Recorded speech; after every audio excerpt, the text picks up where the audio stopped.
Hindi ako magsisinungaling tungkol dyan. Hindi ko pinindot ang gatilyo sa tuhod ko. Matindi ang bagong video ng interogasyon tungkol sa tragikong kaso ng 4 na taong gulang na batang babaeng namatay dahil sa karahasan sa baril. Wala kang problema dyan. Andy, ako ay isang sanggol. Dalawang matatanda, magkaibang kwento tungkol sa nangyari sa bahay matapos pumutok ang baril at mamatay ang batang babae. Alam kong natatakot ka, pero mas natatakot akong maparusahan dahil sa bagay na hindi mo ginawa. Ipakikita namin kung paano nalaman ng pulisya ang totoong nangyari sa kasong iniharap ng Law and Crime. Ako, si Chris Stewart.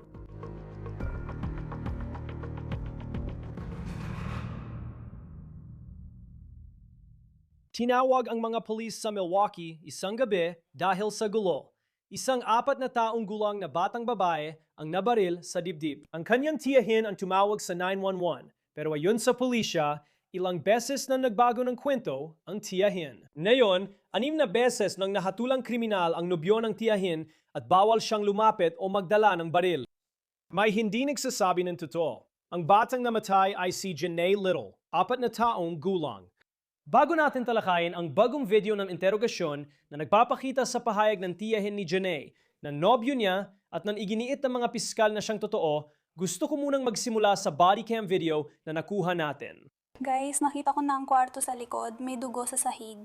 Kailangan ko ng tulong i-clear ang basement.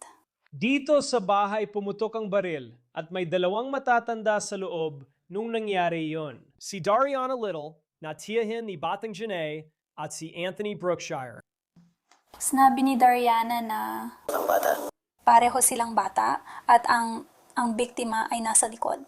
At sinabi niya na narinig lang niya ang isang putok. Tapos tumakbo siya papasok at nakita niya ang bata na naglalaro ng telponyo. At pagkatapos ay nabaril ang pamangkin. Yun ang sinabi niya sa akin sa telponyo, sa harap ng kamera. Tio Mano.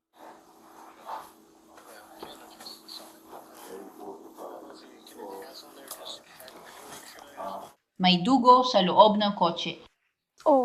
Vodlong namang dugo sa sahig.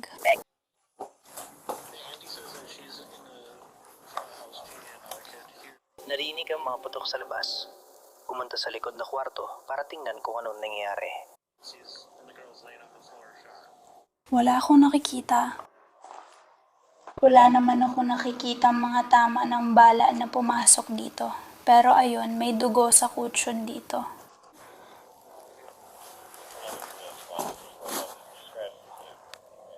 Oo, wala akong nakikita ang ganito. Ang gulo ng bahay na to, nakakalungkot. Pero tsak may butas ng bala dito. Hindi ito galing sa labas. Galing ito sa loob. Ang butas ng bala na to ay galing sa loob. Maging totoo tayo, hindi basta-bastang nababaril ang isang 4 na taong gulang na bata. May mali talagang nangyari. Isinailalim sa kustodya sina Brookshire at Little nang lapitan sila ng mga investigador para tanungin. Batay sa dokumento ng pulisya, noong una, sinabi ni Little na naglilipat siya ng grocery mula sa kotse papuntang bahay ng kaibigan niya nang biglang may malakas na putok. Doon niya nakita na nabaril ang bata. Nagbago ang kwento. Nangyari ang putok ng baril habang pinapalitan niya ng lampin ang sanggol. Kaya, pakikwento mo sa akin kung anong nangyari. Sige, galing talaga kami sa Walmart. Pagdating namin, nag-relax lang kami sa sala, kaya kailangan ko palitan ang lampin ng baby ko. Pagkatapos, ipinakita ng pulisya kay Little ang mga larawan mula sa pinangyarihan at pinapaliwanag pa sa kanya ang panig niya. Ipaliwanag mo sa akin kung paano gumagana ang mga baril. Paano? Paano nangyayari lahat yon? Sa isang baril, paano nangyayari yon? Pindutin mo ito. Ano ang kinipindot mo? Ano? Gamit ang gatilyo. Ano meron ka? Ano ang mga pangunahing parte ng baril? Baril yan. Sige, ano pa ang kailangan mo, bala? Saan mo nilalagay ang mga bala? Sa loob ng baril. May iba ka pa bang pinaglalagyan ng mga bala bago mo ilagay ang mga ito sa baril? O diretso mo lang itong nilalagay sa baril? Hindi ko alam, wala pa akong baril. Ano nangyayari kapag pumuputok ang baril? Pumuputok ito. Alam mo ba anong nangyayari pag nagpaputok ng baril? May lumalabas na bala. Alam mo ba kung may iba pang lumalabas? Hindi. Familiar ka ba sa bala? Sige. Familiar ka ba sa shell casing? Tulad ng mga shell. Parang bala. Kapag nagpaputok ng baril, lalabas ang bala at susunod ang casing. Sige. May balaka at magasen. Inilalagay ang mga bala sa magasen, tapos ang magasen sa baril bago ihanda para pumutok. O kaya slide, depende sa uri ng sandata. Pagkatapos, may dapat pumindot ng gatilyo para pumutok. Pagputok, lalabas ang bala at basyo. Tama? Naiintindihan mo ba? Sige, based dun at sa daan-daang investigasyon na nagawa namin, siguro libo-libo na yon. Nahito. Kailangan may sasay ang mga bagay. Tama ba? Sige. Anong mga baril ang nasa bahay? Wala akong nakita baril doon. Nung nandoon ako, wala talaga akong nakita. Hindi ko sana dadalhin ang anak ko. Kaya miss, Ganito kasi yun, naiintindihan ko na nakakainis at nakakatakot ang sitwasyon na ito. Pero ang kailangan lang talaga natin gawin na yon ay magsabi ng totoo. Sige. Alam ko. Walang sense ang sinasabi mo. Walang kahit anong sense, wala talaga. Dahil sa kung paano ito, kung paano ito. May dalawang butas na magkaiba, pero papunta sa isang butas sa itaas. Pinalaki ito. Alam na natin kung anong uri ng sandata ito dahil meron tayo. Kukunin ko na yung piraso. Pindrin mo ito. Sa tingin ko wala sila dito. Sandali lang, may na-recover na ba siya? Sige, sa kama. Sige. Ibig sabihin, doon talaga nangyari yun. Sige. Kaya kwento mo sa amin kung anong nangyari, Binibini. Kung sasabihin mong hindi mo alam, ikaw lang ang adult sa kwarto at hindi tatanggapin yon. May isang sandata sa kwarto. Mayroong basyo. Ang paraan ang naging daan ng bala ay dumaan sa kutso na ito at sa isa pang bagay, sa bata at sa pader na ito. Kailangan mo lang magsimulang magsabi ng totoo. Okay? Oo, nagsasabi ako ng totoo. Dahil ito ay isang malaking insidente. Alam ko kung ano yun. At may batang nasaktan. Buong-buo ang mga tuhod ko. Parang nagsasabi talaga ako ng totoo. Ang sinasabi namin sa'yo ay, ang sinasabi mo ay hindi posible. Habang iginiit ni Little na wala siyang alam at hindi nakakita ng baril sa kwartong binaril ang bata, ikinuwento naman ni Brookshire ang panig niya. Pagpasok namin, inayos niya ang pinamili, kaya nanood ako ng TV. Tapos, natapos na siya sa ginagawa niya, umupo siya, tapos parang gusto niyang palitan ng lampin ng bata. Ilala niya ang baka sa likod, may sumunod sa kanya. Bumalik siya, kumuha ng parang tasa o kung anuman, tapos bumalik ulit doon. Nanonood pa rin ako ng TV. Hindi ko alam kung ano ang pinapanood ko, pero basta may narinig akong parang pop, pero hindi malakas. Parang pumutok na lubok, pero hindi galang kalakas. Pero pagkatapos, narinig ko siyang sumigaw ng parang, Anthony, pangalan ko. Kaya bumalik ako doon at nakita ako. Gusto kong sabihin na hawak niya siya noong oras na yun. Pero sinabi ko sa kanya na ihiga siya sa sahig. Sandali, aling kwarto ito? At yun lang ang likurang kwarto. Si? Nakita ko, pumutok yung kama at nakita ko ang baril doon mismo. Sabi mo pumutok yung kama? Oo, air mattress kasi yun. So, puno talaga yun nun. At nasaan ang baril? Nasa kama. Anong klaseng baril yun? Mahaba ang baril. Naganap ang pamamaril sa bahay ng kapatid ni Brookshire. 6 beses na siyang nahatulan, kaya siguradong may problema siya dahil bawal siyang mapalapit sa baril. Ngayon, nagbibigay siya ng impormasyon sa pulis laban sa babaeng nakarelasyon niya ng 6 na buwan na tiyahin ng biktima. Sige, at ikaw ba ay nabaril? Hindi. Hindi. Ibig sabihin, may baril sa kwartong ito kung saan man yun naroon. Based sa pisikal na ebidensya na ipinakita namin, nandito ito sa kama. Miss, ano nangyari? Kaya sabihin mo lang sa amin kung anong nangyari. Iyon talaga. Miss, Huminga ka muna. Siguro uminom ka muna ng tubig. Sa huli, nandito na tayo ngayon. alam ko, matagal na akong naghintay sa inyo. Anong nangyari? Yun talaga. Hindi talaga yun ang nangyari. Alam namin hindi yun ang nangyari. Sabihin mo ang totoo dahil may mga aksidente nangyayari at napupunta tayo sa ganitong sitwasyon. Kung hindi mo sasabihin sa amin ang buong totoo, wala kang mararating. Okay? Oh, alam ko na hindi nga. Hindi maganda ang itsura nito. May batang binaril. Oo, alam ko. Paano ka napunta sa ospital? Dinala ako ni Anthony sa puting van. Ito ba ang puting van? Oo, yun yan. May tinawagan ka ba matapos mabaril ang pamangkin mo? Hindi. Ako at nanay ko, nasa ospital ako noon nang ginawa ko yon. Anong sinabi mo sa nanay mo?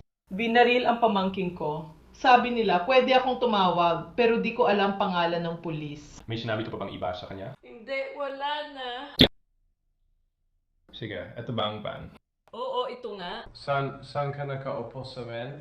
Sa likod ng upuan ng pasahero. Sa likod ng upuan ng pasahero sa harap. Oo, si Anthony yon. Dito ba? Saan ka nakaupo? Dito, sige. Sig. Kaya magiging 7 yan. O hindi, 6, 7. Sige. Miss, pwede ba makuha ang atensyon mo? Sa bahaging ito dito. Oo. Ipapakita ko sa iyo ang malapitang kuhalang bahagi ngayon.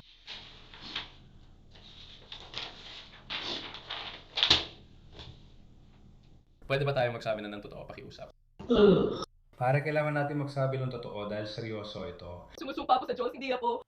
Nakita mo ba itong baril? Hindi. Naupo ka mismo dito. Wala yun doon. Hindi, tignan mo. Nakikita mo to? Oo. Kita mo yun? Oo. Ito ay nasa pagitan ng mga upuan.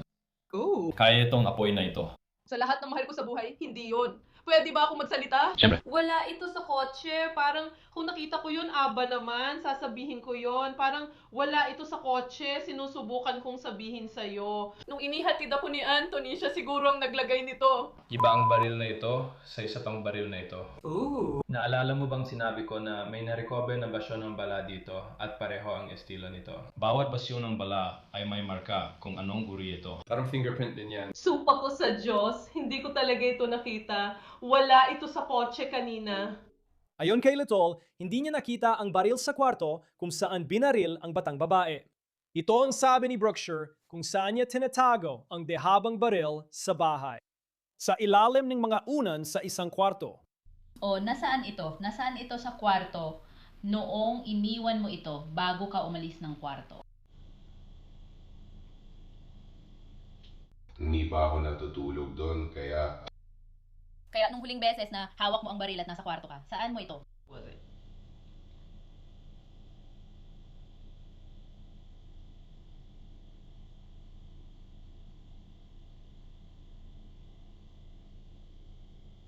inisip ko na nasa kama. Sige, saan mo kadalas nilalagay sa kama? Hindi ko alam. Sa ilalim ng unan, sa ibabaw ng kumot. O sa ilalim ng kutson. Saan ba ito madalas nilalagay? Nakikita kong may matindi kang paglalaban sa loob, pare. Alam kong mahirap ito para sa'yo. At pinahahalagahan ko, alam mo, yung mga sinabi mo sa amin hanggang ngayon at yung mga napag-usapan natin.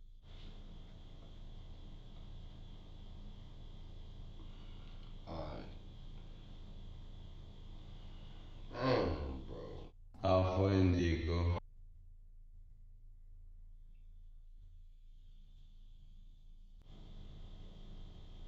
Hello. Sinasabi. Ako hindi ako natutulog doon kaya malamang nasa ilalim ng ulan o nasa kama talaga yun. Sige. Karaniwan ba, ito ba ay parang sapin? Tama bang tawag doon? Kumot ba ito o sapin? Parang ito ang tinakip dito. Kaya madalas, laging puno yan. Ina-assume ko lang. At ito ang parang pantakip dito. Parang kapag tinatakpan mo ang kotson, kaya ito ang tumatakip dito. Hindi, yan ang hinihigaan ko. Yan ang parang sapi na nilalagay sa ibabaw ng Kutson, kaya hindi mo yon ginagamit na pantakip sa sarili mo. Hindi. Hindi, ayos lang. At ito naman. Kaya ito. Sige, kumusta tayo? Patingin lang ako sandali. Kaya ito ay ganito. Ganito ito. Hindi. Dito. Oo, kasi ito yung father. Kaya ito naman. Ganito ka ba matulog? Saan mo nilalagay ang baril? Sa ilalim ng unan o gitna ng kama?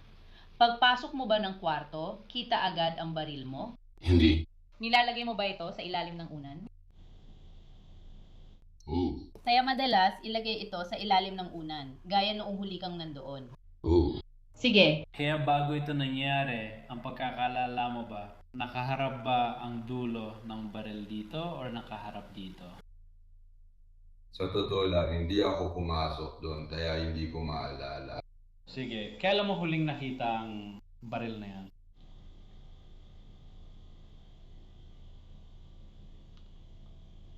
Marahil ilang araw na. Sige. Kasi di ko alam, madalas ako matulog sa sofa. Sige. Ayon kay Brookshire, ilang araw na niyang hindi nakikita ang baril. Pero napunta pa rin ang bata sa kwarto kung saan siya binaril. Pagdating ng polis, wala na ang baril sa lugar at kalaunan nakuha ito sa van ni Brookshire. Itinatanggi ni Little na nakita niya kailanman ang baril na iyon. Maaari mong tingnan ng record ko. May kaso ako tungkol sa baril at hindi ako nagsisinungaling tungkol dito. Sa totoo lang, maliit na detalye lang to. Sinusubukan kong sabihin sa'yo, nung pumasok ako, pwede ko bang ipakita? Ganito ang kama at nandito lang ang pinto. Pero ipinapakita ko lang sa'yo mula nung pumasok ako.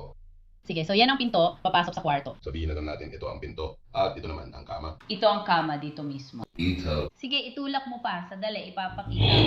Ito ang kama. Sandali lang. Gusto kong ipakita mo sa akin kung saan ako, kung saan siya naroon. Lipat mo dyan mismo. Oh, ito ang kwarto. Pagpasok ko sa kama, ito na. Sige, siya ito dito kasama ang baby. Tama. Pagpasok ko dito, boom! Kasi nandito ang pinto. Sige, anong nangyari? Paliwanag mo parang... Ano ba yan? Sige. Ang una kong nakita. Sige. Ibig ko sabihin, ang pangalawang nakita ko ay ang baril dito mismo. Parang dito mismo. Dito mismo sa kama o nakaharap sa ganitong direksyon. Ganito. Nakaharap sa ganitong direksyon so may paanan ng kama. Na ito ang aparador. Kung naman parang aparador ba yan? Parang bintana.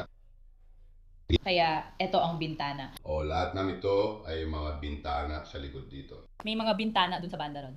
Kaya parang maliit na imbakan to. Ooh. At dito naman ay may bintana. Ooh. Sige. Ano ang una niyang sinabi sa'yo? Sabi niya, Anthony, anong gagawin ko? At ako naman, parang ano ba yan, ikaw, parang hindi ko alam kung anong gagawin niya. Sabi ko, ikaw. Sabi ko, ibaba mo siya. Pero ang una, pangalawang bagay na nakita ko pagkatapos noon ay siya. Yung baril nandito. Hindi ko talaga nakita yung baril. Dito. Sig, Ito ang kama. Ito ang baril. Kunwari, ito ang kama. Ito ang baril. Pwede mo bang ilagay ang baril kung saan talaga ito nakapwesto? Kaya ito ang kama. Dito mismo. Dude! Doon, oo. Habang tinitingnan mo siya, anong dating niya sa'yo? Parang, Anong gagawin ko? Sabi ko, kailangan natin tumawag. Tumawag siya ng ambulansya. at ako, Sinabihan ko siyang ihiga ang bata. sige. So ngayon, ito ang pinto, ihiga mo ang sanggol. Parang mismo sa may pinto. Parang Nasaan ang ulo ng sanggol? nasa labas na kaya inilapag niya siya sa tapat ng pinto. See? At doon mo na ito nakita. Hindi doon ko nakita ang baril. Nakita ko na ang baril. Kaya doon mo nakita ang dugo. Oo. Kaya nag-uusap kami. Nakita mo yon? Kailan niya sinabi sa'yo na kumuha ng basahan o kung ano man? Hindi ko alam. Ito ang nakakalito sa akin. Hindi ko maalala kung kailan ko kinuha ang bata. Sige. Yung isang taong ulang. Kaya hindi ko alam kung kinuha ko siya at naghanap ng kahit anong makahawakan. Kasi sa bandang huli, alam mo yun, habang nakaupo ako at nag-iisip, parang nandun kami sa kwarto. Naiintindihan mo ba ako? Oo. Nang sinabi niyang kunin, ang instinct ko ay pumunta doon at nakita ko yung asul na jacket. Sige. Binigay mo sa kanya ang asul na jacket. Anong nangyari sa asul na jacket? Doon nakalagay ang baril. Kaya nilagay niya ang asul na jacket. Nilagay niya ang baril sa asul na jacket. Hindi ako magsisinungaling sa'yo. Hindi ko nakita na may nilagay siya doon. Paano napunta rin ang bagay na yan? sige na. Simpleng usapin lang ito tungkol sa baril. Mukhang dumaan ka na sa matinding pagsubok pare sa mga kaso ng baril noon. Ito ay isang bagay lang. Ibang usapan na ang pagkamatay ng 4 na taong gulang pare. Kailangan natin ng totoong detalye. Dahil ayokong may mapahamak na tao para sa isang bagay na, alam mo yun, na hindi naman nila ginawa. Tama? Pero sa huli, kapag may nangyari, kung may kahit anong pagkakamali na nakatulong sa nangyari, pare.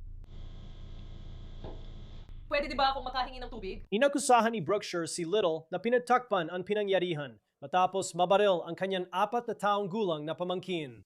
Ayon kay Brookshire, binalot ang baril sa asul na jacket at inilagay sa kanyang van. Pero iba ang kwento na sinasabi niya sa mga investigador. Kaya na autopsy kahapon ang pamangkin mo. At medyo kakaiba ang mga resulta. Mas tumutukoy sila sa kung paano sa pinaniniwalaan namin nangyari doon. Hindi talaga siya ang humahawak ng baril na yon.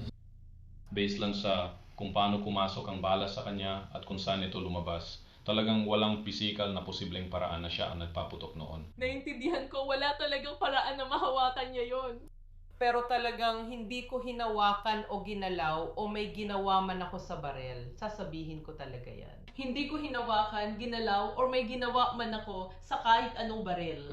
Hindi ko ginawa. Talagang hindi ko ginawa. Wala akong ginalaw. Hindi ko pinaputok ang baril.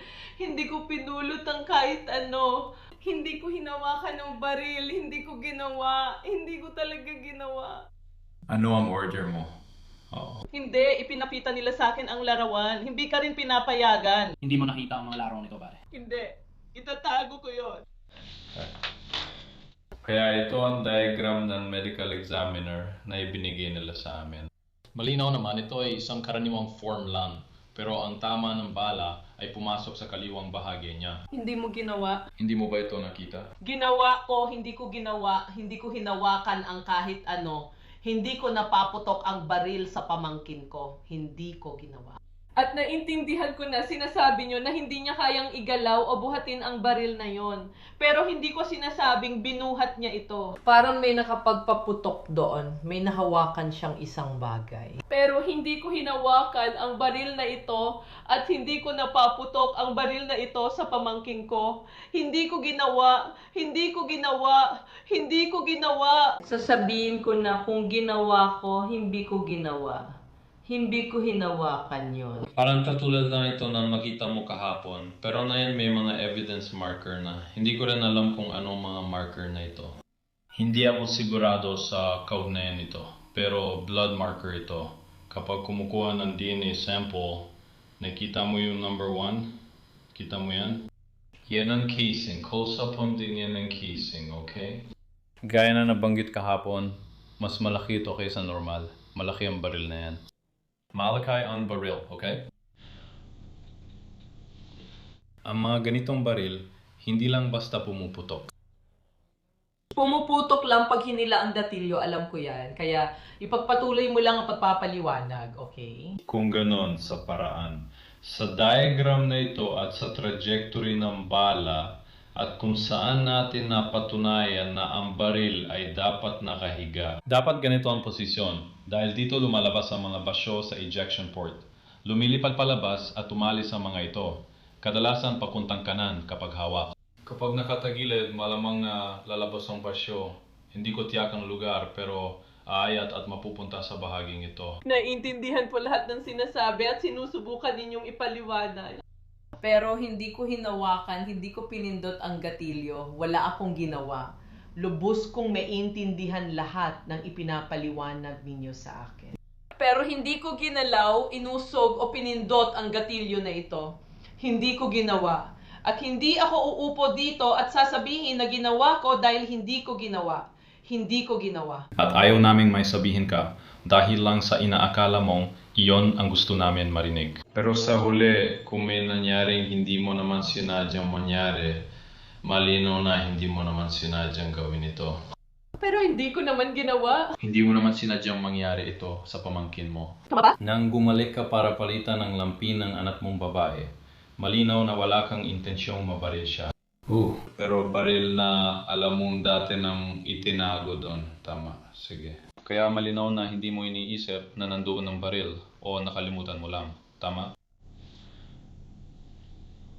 May pagkakataon ba na habang nasa kama, ang pamangkin mo ay naalala mong maaring nandoon ang baril?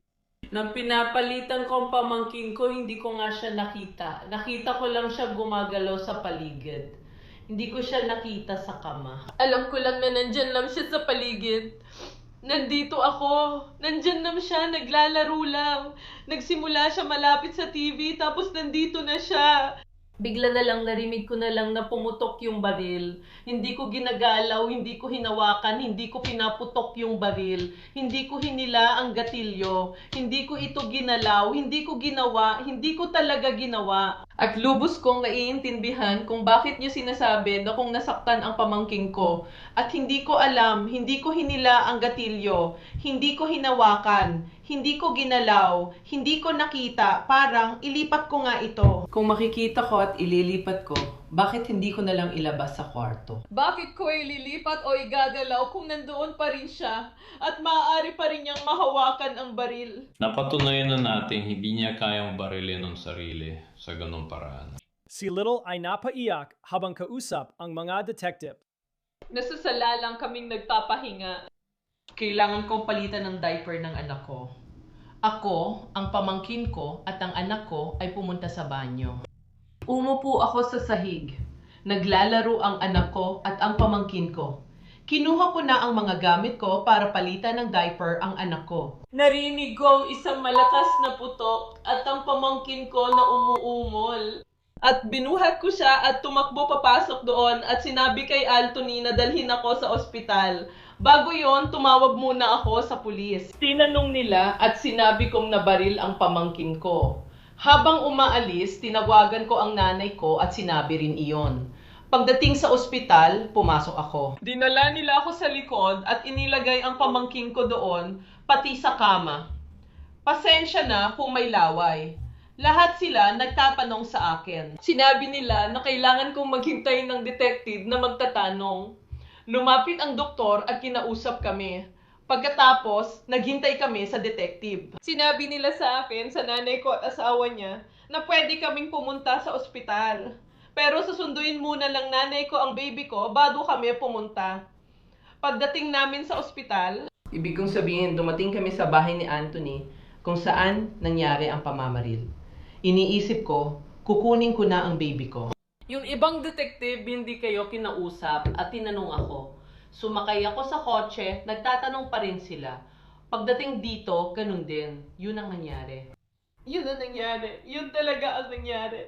Yun ang nangyari. Anong ginawa mo sa baril pagkatapos? Hindi ko kailanman hinawakan ang baril. Hindi ko nakita ang baril. Hindi ko hinawakan ang baril. Hindi yan ang sinasabi. Hindi ko hinawakan yon. Kahit ayaw mong tanggapin na totoo, hindi yan ang sinabi. Mas may sese ang mga puwang na pinunan niya. Oh, pare. Sige. Hindi ko kailanman hinawakan. May baril sa kama. Nakita mo na ang baril na yon dati. Nakita mo na ang baril na yon dati. Pagkatapos ng putok, may nangyari sa baril.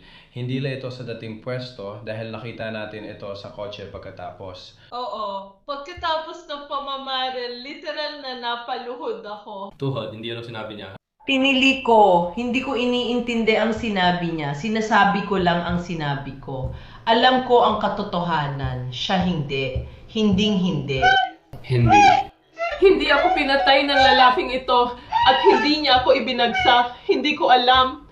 Sabi mo si Anthony ang nagsabi. Oo. Kung may nangyaring aksidente. Oo. Sa totoo lang, wala naman akong ginawa. Hindi totoo yan. Oo, ginawa mo. Hindi mo naalagaan ng bata kaya siya namatay. Yan ang ginawa mo. Yan ang ginawa mo. Ngayon, di mo pala yung sinasabi kung anong nangyari sa baril pagkatapos ng insidente. Sinasabi ko naman sa inyo. Bakit hindi ko makita ang baril? Binabangon ko ang pamangkin ko. Lahat ng iba pang bahagi, bawat putok, nakikita ko. Kung gano'n. Huwag mo na lang gawin. Bro, wala akong nakita kahit anong baril. Sumpa sa Diyos, pakinggan mo naman ako. Hayaan mong magsalita ako, please. Sinabi mo sa amin, kaya sumakay ako sa kotse. Nandito na ako, pumasok ako sa side na to. Nakita ko ang sahig at kung saan ako tumatapa. Walang baril sa loob ng kotse o sa bahay. Sige, hayaan mo muna ako. Sige, hayaan mo muna ako. Bawal mong paulit-ulitin ang parehong sinabi. Si Anthony talaga yon. Siyang may daliri doon. Pasensya na. Pasensya na. Sasakyan niya yon. Sa kanya ang sasakyan na yon. What? Bakit niya ilalagay ang mga baril sa sasakyan? Bro, itong tao na to, grabe talaga siya. May hatol na siya sa mabigat na krimen. Hindi siya dapat napapalapit sa mga baril. O kaya baka subukan niyan isisi sa akin at ipasa sa akin ang kasalanan. At ipapasa pa sa akin, hindi. Malala ang sitwasyon. Inaakusahan ni Anthony si Little naglagay ng mga baril sa kotse, pero itinatangi iyon ni Little. Ang tanging kulang na lang na kailangan nating ginawin. Oh. Ito na lang ang kulang. Oh. Naiintindihan ko na emotional ka ngayon. Masakit ito, nakakainis, marami kang pinagdadaanan. Nasa atin na lahat ng ibang mga detalye. Sige. Meron kami niyan, ipilakita namin sa'yo. Ang tanging bagay na hindi mo nagagawa, kaya punan mong patlang, ay ito, na ngayon may isa na namang tao na nagsasabi ng ibang bagay. Matapos mo pang sabihin sa nanay mo na siya ang bumaril sa sarili niya. Kung ano ang nangyari sa baril pagkatapos noon at patuloy mo pa rin iniiwasan ito. Ako, hindi ko naman iniiwasan ang kahit ano. Ang tinutukoy ko ay hindi namin sinabing baril mo ito. Hindi ko yung sinabi. Hindi ko sinabing sinadya mo ito. Hindi ko yung sinabi. Hindi namin sinabing dumapot ka ng baril at binaril mo ang pamangkin mo ng walang awa. Ang sinasabi namin ay ito ang mga katotohanan. At based sa aming investigasyon, walang saysay na hindi mo raw nakita ang baril bago, pagkatapos, o habang nangyayari ang insidenteng ito. Oo, at nakita ko nga. Kailan mo inilipat ang baril na ito? Hindi ko kailanman hinawakan ang baril. Hindi ko ito hinawakan. Kung sinasabi mo sa akin, Kung ganon, ikaw ang nadala sa amin dito. Oo. yun lang, pagkatapos may isa pang tao na nagsabi na ikaw ang humawak ng baril sa isang punto. Sinasabi mong hindi mo kailanman nakita ang baril binibini. Walang saysay. Pero hindi ko sinasadyang maging bastos, pero iniisip mo ba na patuloy kong sasabihin na wala akong nakita? Hindi, una sa lahat, patay na ang pamangking ko, umalis ka, hindi. Wawasakin yan ang luhay ko. Kung nakita ko talaga ang baril, sumusumpa ako sa inyo, sasabihin ko sa inyo. Hello, kung nahawakan ko ang baril, sasabihin ko rin sa inyo. Sabi mo lang ko ako ang gumalaw, sasabihin ko. Sasabihin ko sa inyo. Naninindigan si Little sa kwento niya kahit dumating pa ang dalawang investigador. Ipapaliwanag ko lang ang mga katotohanan. Alam namin lahat kung paano gumalaw ang bala. Alam namin kailangang hilahin ang gatilyo at pareho tayong sang-ayon doon. Alam namin kung nasaan ang baril at kung sino ang nasa kwarto. Kita mo, parang nililimitahan lang nito ang posibilidad. Oo, alam ko. Hindi talaga parang ako yon. Pero hindi ba pwedeng ganun, bro? Parang lalo lang napapalalan ng kasalanan ng sinasabi nyo. Oo nga, pero hindi ko pinatay ang babae. Wala akong hinawakan. Wala akong ginawa. Sumpa ko sa Diyos, hindi ko hinawakan ng baril. Hindi ko yun ginalaw. Wala akong ginawa sa kahit anong baril, pare. Hindi ko talaga ginawa. Ganito kasi yan. Kung ginawa mo man, ayos lang. Pero ako ang gumawa. Aksidente lang yun. Pero ako ang gumawa. Hindi, pero ako ang gumawa. Pero ako ang gumawa. Nasa tuhod ko ito. Akin yun, hindi. Hindi, pero hindi ko ginawa. Hindi ko hinawakan o ginalaw ang anumang sandata. Sumpa ko sa Diyos, hindi ko ginawa, bro. Ayoko nga pariwara ang buhay ko. Nasaan na lahat ng sinasabi ko hindi ko ginawa? Wala akong nahawakan na baril. Hindi ko pinakialaman ang kahit anong baril. Nakita mo na ba ang halimbawa ng pagkatuto ngayon? Pasensya na. Ayoko mag-print out. At isa pang paliwanag. Pero wala akong ginawa. Hindi ko hinawakan ang kahit anong baril. Wala akong gimalaw, bro. Sumusumpa ako sa Diyos. Hindi ko na alam ang gagawin ko. Sinasabi ko sa inyo ang totoo. Sumusumpa ako, totoo ang sinasabi ko sa inyo. Talagang pasensya na. Talagang pasensya na. Pasensya na talaga. Hindi mo dapat nararanasan to. Hindi mo dapat dinadadaanan ang ganitong sitwasyon.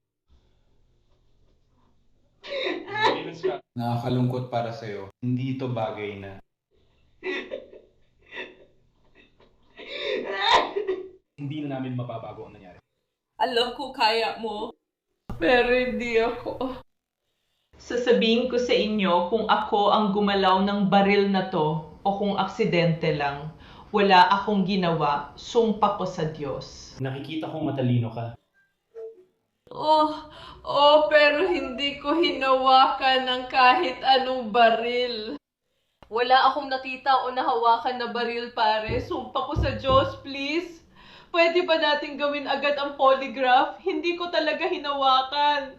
Pwede bang kunan nyo ng fingerprints doon at tingnan kung nandun ang fingerprints ko? Minsan inabot ng ilang araw yon. Linggo pa nga minsan. Sinasabi ko lang sa inyo, ha? Sinasabi ko talaga, hindi ko hinawakan kahit ano. Hindi ko ginalaw kahit ano maliban sa tuhod ko. Hindi ko talaga hinawakan kahit ano doon. Nang nangyari yon, inasikaso ko lang siya, tinulungan ko siyang tumayo, at sinabi ko sa kanya na dalhin ako sa ospital. Wala akong nakita na baril, bro. Hindi ko aksidenteng nagalaw yon, hindi ko aksidenteng napaputok, wala talaga. Kung meron, sasabihin ko naman sa inyo. Kung magsisinungaling ako tungkol dito, lalo lang lalala ang sitwasyon. Nasa gulo na nga ako, hindi talaga, bro. Hindi ako aamin sa bagay na hindi ko naman ginawa. Hindi ko hinawakan ang baril. Hindi ko ginalaw ang baril. At hindi ko nakita ang baril na yung kagabi. Hindi, bro. Hindi. Alam mo mangyayari. At alam kung kaya mong ilabas ito sa publiko. Oo, alam ko. Yung ipinapaliwanag mo sa akin, parang hindi ko maintindihan. Alam ko, pero yun ang totoo sa Diyos ko. Yun ang totoo. Naiintindihan ko na hindi pwedeng pumutok ang baril ng mag-isa. Naiintindihan ko kayo. Hindi yon, oo. Ipinaliwanag ba sa'yo na sinukat ng doktor yung haba ng baril? Kung nasaan ang datilyo, kaugnay ng baril ng baril. At ang pagwangkin niya ay physical na hindi kayang hilahin ang gatilyo kung saan siya tinamaan ng bala. Hindi talaga posible. Hindi niya magagawa barilin ng sarili kahit aksidente. Ako ang gumawa nun. Kami lang yung pamangkin at anak ko ang nandoon. Birthday ng anak ko. Nakakatawa naman sabihin siya ang gumawa nun kasi hindi pa siya marunong maglakad. Paano niya magagawa yun? Ako ba? Parang hindi ko hinawakan. Hindi ako gumalaw. Wala akong aksidenteng nagawa. Sasabihin ko naman kung ako, pero hindi talaga ako. Wala akong hinawakan, bro. Wala akong nakita na kahit anong sandata. Wala talaga. Hindi. Base sa lahat ng sinabi mo, ulitin ko, may maipapaliwanag ka ba?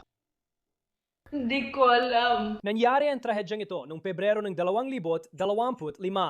Noong Disyembre 2025, umamin si Anthony Brookshire sa second-degree reckless homicide at pagkakaroon ng baril ng isang taong nahatulan ng felony.